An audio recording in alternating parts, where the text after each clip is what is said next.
Okay, shall we get going then? So welcome. This is week 3 of the 3-week mini course on making decorative floral jewellery. And in fact, it's not so much the flowers, it's the wire work that is the key thing in these projects. So if you remember, we made little rings in week 1. So that is the ring base without any flowers on. Actually, it's not actually the ring we made in ring 1. We just made it with the single spiral and then added flowers on the top. I'm not quite sure where my super duper fancy ring has gone. And then last week, we made the floral brooch, which perhaps if I hold it against me, you'll see it in greater detail. So this is the one there where we made the same spirals, but we flipped out the middle. Perhaps if I hold up the back, you can see a little bit better. So that was quite fun to do, flipping that out. And because we were flipping them out, you can decide where the coils land. So you could have a really straight brooch, or you could make it have slightly, a slight crescent. And we did talk about whether we could actually use that as a necklace by stringing a neck chain from end to end, or even, hair pieces as well. So it's multifunctional. And with the technique I'm going to be sharing with you today, it's a different technique of making a piece of jewellery. So you could layer up all the ideas I've been giving you over the last few weeks and come up with something that is truly individual. And as ever, you can decide how much embellishment to add or not to add. You may love the wire work on its own. It's a bit akin to having a piece of silver jewellery, but we wouldn't expect to have any extra embellishment. Or you could glue in dried flowers. You could go, really luxurious and use your floral adhesive and dry in fresh flowers, or silk flowers as well. So it's entirely up to you. So I'm actually, I think that's what I was showing that today, revealing all that this is the necklace that I'm going to show you how to make today. So comfortable to wear, and I've also made the neck chain that goes with it. If I can undo it behind me. So it's mesh wire work. I don't know whether, I'm trying to get you to see against the, oh yeah, something happened there. Not quite sure what was going on. I think I can pin my video. Perhaps that's what I need to be doing, pin video. I think it won't change for me then. I think it's just when the noise comes along, it goes to you. So that's the piece. And if I turn it the other way around, it's made up of a mesh, and it's a disc of wire mesh. That's probably a better view there. And I've created a round, and then you can see it's got this little loop at the top, and it's that loop that I have threaded my neck chain through. And my neck chain is made up of 2 pieces of wire. So I've doubled out a length of wire, and then I've got a simple hook and eye fastening there, so they catch together. You can actually buy metal chain or solid metal neck. I don't know what you call this, the necklace bit, the chain bit. So if you wanted something that looks slightly more substantial, this one does have a bit of waviness to it, because the wire isn't, it's not rock solid, the wire, so it does move a little bit. So the idea for today is that we're going to make, I've got that on the wrong way around, these little decorative necklaces, and it's all about mushing your wire in. So this is a great one. If you think you're not a particularly neat worker, that this is a great project to do, because you don't need to be neat. Now, the problem I've got here is what I'm making is quite small, and you're not going to be able to see it. So I'm going to do an ultra big necklace first of all, and then you'll see how the base was made, and then I will do the more decorative work on the actual necklace. So what you will need to use is this reel wire. So this is the wire. If I should hold up the green one, that will show up better. It's the wire that comes on a cotton reel, so it's REEL wire, and I will give you the links to that when I send you the video at the end of the class. So it's that wire, so it's finer than the aluminium wire that we used for the ring and the brooch, but it's not as fine as the crinkled wire. Again, I don't think whether you can see that, look at it bouncing across my face. It's a very fine, it's finer wire, and it's got a bit of crinkle. So those are the 2 wires that we need to be using for today, but I will just do a large scale demonstration for you first of all, so you can get the idea of what I'm doing. So you'd need to coil off a length of wire. How long you do the piece of wire is entirely up to you, because you will need to be deciding how big you want your pendant to be and how many times you want to twist around the edges. So I'm going to go notionally halfway down my piece of wire, and then bending the wire in half, or looping it I should say, and then twisting it round to create the loop. And that is the loop that I'm going to hang my neck chain, that was the word I was looking for, my neck chain from. So that is the loop first of all, and then you use your fingers to fashion the shape that you want to make. So there is a very lopsided circle, but the beauty of this wire is that you can manipulate it, so you can be sitting there and really, you know, having a tactile experience and shaping that exactly as you want. Of course, you don't need to do a round, or it could be an oval, it could be a heart shape, or it could just be a random blob. It's entirely up to you. And then with these pieces that are left over, you wind those in and out. Number one, to fasten off, but number two, it gives a bit of rigidity to the shape that you are creating. So that is what your base will look like, large scale. And you can be fiddling around with it. So that is what I'm going to show you now, but in small scale. It looks crunkled and messy around the outside because the wire is ultra thick. I've used exactly the same technique there and there, and of course you can't see it because it's smaller scale. So don't worry that that looks messy. That is just the demonstration piece. So what I will then do is to take my proper wire, my green reel, it's quite hard to say, green reel wire, and wind off a section. I don't know how long that is. I like just doing an arm length. You could go much shorter. If you think you've got too much wire, you can always trim it off. So I'm going to do exactly the same thing. Notionally fold my wire in half, pinch the top end to create this loop, and that'll be where the pendant hangs from my neck chain, and then start to fashion the wire around. So I'm going for a circle. No, actually that's quite a nice shape. It's almost like a teardrop. So it's you might start off with one idea and end up doing something else.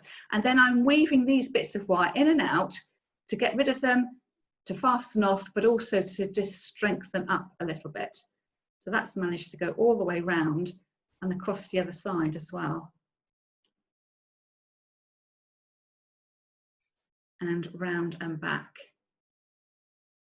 Oops. So it's one of these things that once you get the idea, you can be sitting down, you know, in front of the telly, or, you know, while you're chatting over Zoom to your friends and having a coffee, or, you know, socially distanced in their front garden or yours, you can be talking and working with your fingers at the same time. So I've created exactly the same shape or the same technique as shown on the chunky red, and you can see there, because the wire is finer, all those twists and curls that are rather unsightly on the big demonstration piece aren't quite so obvious when you've got them on the smaller piece. Now the absolute fun bit begins now. This might make a little bit of noise. I'm using my bullion wire, and I've got green and green today. The colour combination is entirely up to you. Whether you want to match your colours, you might want to mix your wires. You know, if you happen to be a flower ranger who belongs to a flower club, you may have some of this wire in your toolbox, or you can go off and buy some. But why stick to one colour? The more colour and detail you add, the more interesting your piece will become. So with this, this is a funny shade of green, but, you know, I could add in, you know, perhaps a bit of silver or a bit of gold with it as well. So it's entirely up to you. You could be reeling off as well, you know, bits of embroidery thread, bits of wool, bits of ribbon, anything like that. So here we reel the wire off, and I'm just going for it. I'm not interested in keeping the wire straight. I'm just reeling off handfuls of it. So whereas everything else we've made, we've wanted to keep the wires really straight in order that we don't get that horrible crinkle, this technique here is all about balling up the wire. And I'm not sure you can see that, but all I'm doing is making one big wiry mess. And the more wire I take off the reel, the more dense the coverage will become. You need to have a quantity of wire, otherwise you won't end up with, it'll be too fine what you've got, and it'll be harder to get it to fix. So you can go for, I would say, go for a medium density or a a more dense coverage. It's entirely up to you. So I've spent a few seconds reeling that off, and part of it may depend on how much wire you've got. If you've got this in your toolbox, you may have some end bits of wire, and just use what you've got. And it's almost here, I'm kneading the wire. I am really trying to do something that's quite counterintuitive. It's like you've got a ball of string, and normally we're trying to keep the string straight and take out the kinks and undo the knots. Here I am purposely trying to mess it all up. And when I think I've got a bit that's perhaps a bit more see-through, a bit lighter than everything else, you know, I can go through and bend the wires round, push them in, and I'm aiming to create something that is slightly larger than the whole of my, than the disc I've created here, because I want to be able to lay it over the top and then bend the edges in. I might need to make that slightly larger. So that's what we're going to be putting. So it would make a great brooch, it would make a great necklace, and you know, perhaps even you could adapt it and have it on your ring. So the next stage is to place it on top of your template, the outside edge of your pendant. And I've probably got 1/2 centimetre over the edge. So the wire's there, the edge is there, and I'm going to fold it in. Fold it over, I should say. And as I fold it over, another opportunity to scrunch down the wire and hold that all in place. So now I can let go, and I've got a decorative disc. Actually, can you see it's got a couple of holes? You know, you decide whether you want those gaps there or whether you'd like to cover them in. So if you wanted to cover them in, you get enough, perhaps reel out a bit more wire and scrunch it down over the top. I quite like the fact that it just sort of happens organically and it's not pre-planned. And sometimes things look lovely when they are, I'm trying to use a more romantic word than haphazard, but sometimes the haphazard and the unplanned looks good rather than sort of trying to be too neat and getting to sit exactly where you want. It is more of a messy technique. And if you can get your circle with a nice crisp outline, I don't think it matters that perhaps your coverage within the pendant isn't quite as uniform. I quite like the light and shade that's being created. Now for extra strength, although I've looped over the wire, for extra strength, you may need to actually stitch it on. So I have pre-prepared threading a needle. So I've taken my bullion wire and I've attached it to a large-eyed sewing needle. And what I will do is go around and overstitch. So if I stitch on, and then when I get to the end of my wire, it's the equivalent of tying a knot. I'm going to twist those two wires together so it holds, and then go round and stitch in place so it won't fall off. Now this is again easy to do, no skill required, just going over and over. So I'm catching the wire, going over the edge, and then just making sure I sew on the inside edge of that the original wire outline. So it's not a difficult job to do, but because the wire is crinkly, you will find that it catches, which can be a tad annoying. So you just need to go slowly. But the beauty is, if for any reason your wire knots, you know when you sew, when you've got a conventional needle and cotton, and sometimes if your thread is too long, it knots up and it's a bit of a bother. Well here, if you get a knot, you just twist it round and push it back into your mesh. So it's very forgiving. So go round and round and round. I'm not going to go all the way around because we will run out of time, but you get the idea. This side I have stitched on, and you do get a more defined edge, but the original wire that I made my the shape with isn't quite so pronounced. So you can compare there, slightly smoother there and slightly wayward here and here. So when you finish doing that, you end up with a disc that looks a bit like that. And what you might want to do, having gone around the edge, if you feel that anything needs securing in the middle, I will then started taking some random stitches in the middle of the wire as well, just to hold it together and carry on. So it just gives it a bit of firmness. It looks like it's just a mess. It's been placed over the top of the shape of the pendant, but it is firmly fixed. What you could leave it like that. You could add in a couple of colours of wire. You could come back in perhaps with a slightly thicker wire. So this is the real wire again, but in a different colour. Perhaps even wrap it around a pen to get some coils, and you could start to make some decorations like that. Can you see how that's shaping up? And what you could then do is stitch this on. So you've got the coil mesh with a little bit of a raised detail in a contrasting colour or the same colour. So that would be one way of decorating it. Again, I guess I've got light on light, so it's not the easiest thing to see. Not sure whether you can see that, but you could then overlay with some decorative wires like that. You could then think about, we talked about before, adding buttons and beads to things to decorate as well. And what I've done here is I have threaded some beads onto a piece of wire. So imagine I've got well, let's do it for real, because it's better off doing it with, I'll put a couple on here. I'm putting them on my needle, and you can see they both end up together. But if I separate out the beads, I can have one bead on there and I stitch it on. And again, it's like showing a button on your jacket. Keep it there, and twist them on to secure them.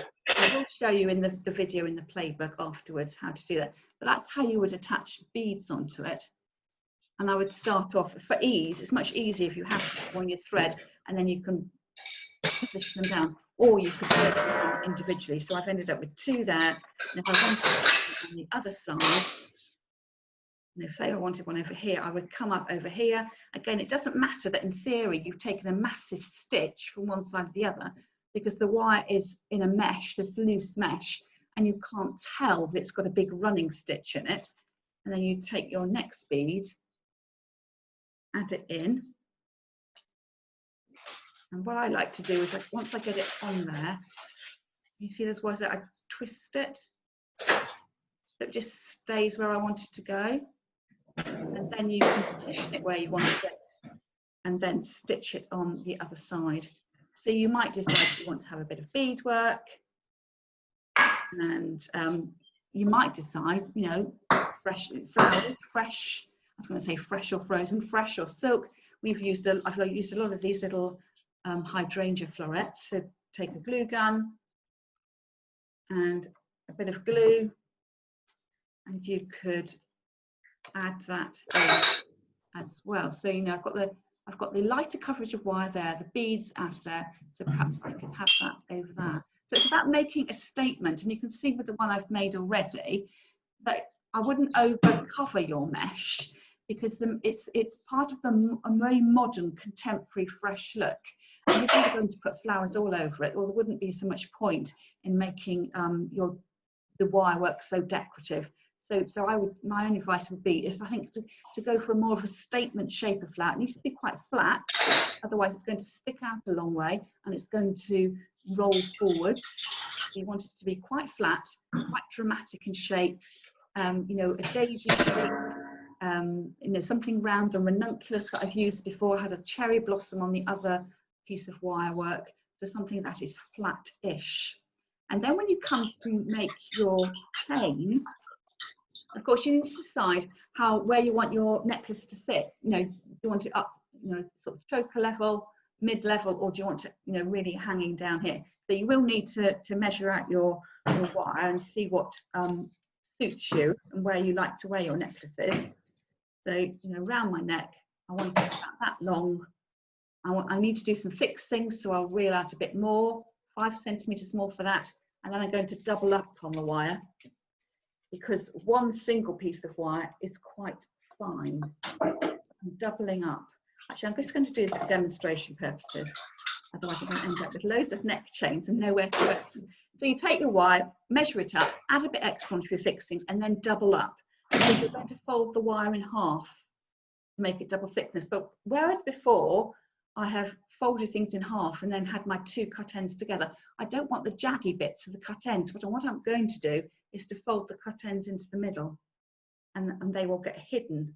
So I'm folding those into the middle, but I'll need to tie them together. And again, it's much clearer on the video I filmed for the playbook. So I'm twisting those two ends together and flattening them down. So you don't want to be scratched by these ends. So you can see that I've tried to put them together, but just really closely. I'm not quite sure where to hold it so you can see. But I think perhaps the fact you can't see it so well is testament to the fact that I've strengthened the neck chain by doubling it up and then twisted it together to hide the fixing. That's what I'm trying to say. And then to make your hook easy enough to bend over to make a hook, and to make your eye exactly the same thing, but of course you need to hold it down. So your eye would be like that, but you can see that you need to hold it down. So what I then do is take my bullion wire or my real wire and bind it over. So let's go for impact. So you've got the wire there. I'm going to put my real wire there. So again, it's a bit like sewing. Oops. Perhaps I'll have to come closer. Can you see there that I've made the loop and then I've bound it over with wire there. And then to keep that wire colour going, then, optional, to bind down the rest of the real wire. So you could make this quite a fine neck chain, or you could add in decorative wire work. And that is what I've done with my chain. It's 2 lines of the real wire around my neck. And then I've gone over with this decorative wire.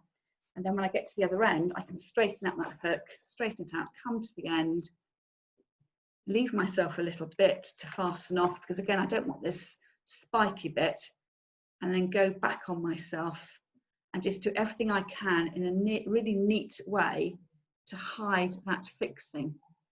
So you need to be able to run your fingers along, you know, and think, is this going to scratch me? So it is a sort of make-do neck chain. And as I say, you can buy pre-made neck chains as well, if you would prefer to do that. And I thought I've done something wrong then.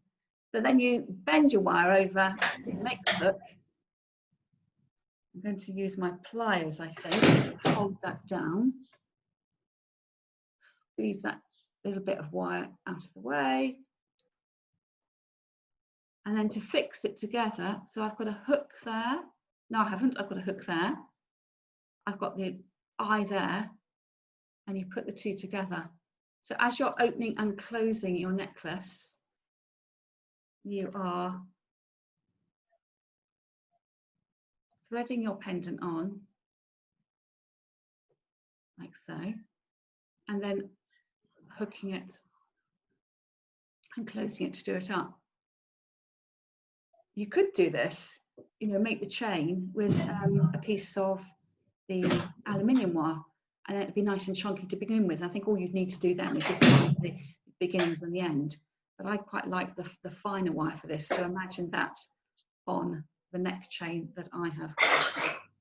So that is a mesh there, and I think that was 2 colours of wire. That was silver and green bullion wire. You can see this little gap in the middle, which adds a little bit of interest. This was the same thing, the same construction. I'm going to cut that needle off so you can't see it.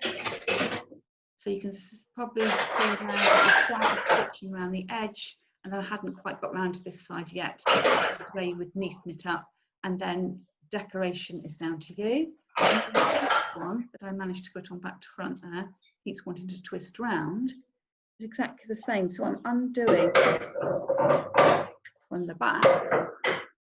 So there's my hook, and you can see the little sort of thicker knobble of wire there. That's where I had to bind the hook down and across there, and then you can see it's slightly textured. Again, I'm not quite sure you can see actually, but I've gone over with the wire over and over, and that's the bit that took the longest. You're going over and over and over and over, and as I was making it, I was actually coiling the chain in my hand, because it gets harder as you're going along a piece of wire.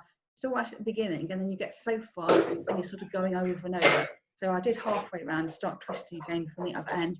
But again, it doesn't have to look uniformly perfect, because that is the look of the piece of necklace, is a free form point of the wire. Oh, I think, sorry about that. I've just muted you, Mary. I'm sorry, there's some background noise. So hopefully you can all hear okay. And that is the finished necklace. So like everything else we've done in the course, you can bling it up or tone it back down. And it may be that you can think of a combination of things. So we started off with the simple ring that was just the round disc. And then we talked about double spirals, which was the base for the brooch. And then we talked about, you know, popping out the spirals. So you could create something fancy like that. I quite like a big ring. So, you know, you could wear something like that. And that could be, you know, at this stage, it could be a necklace, it could be a brooch, it could be the ring. And the different technique today is creating this mesh base. And the sky is the limit with this. You could be, you know, sort of almost creating a lozenge shape on your content. Should we be brave here? And I'm wondering whether I could, you know, this one I made earlier as a demonstration. You know, why not? It's wire, go for it. I could fold that in half and have that as a pendant that way round. So it's the only limit is your imagination, and it's just getting those few basic techniques, and it totally changes the look of what you've got. So I'm going to take you all off mute now. So we will have a little bit of a race.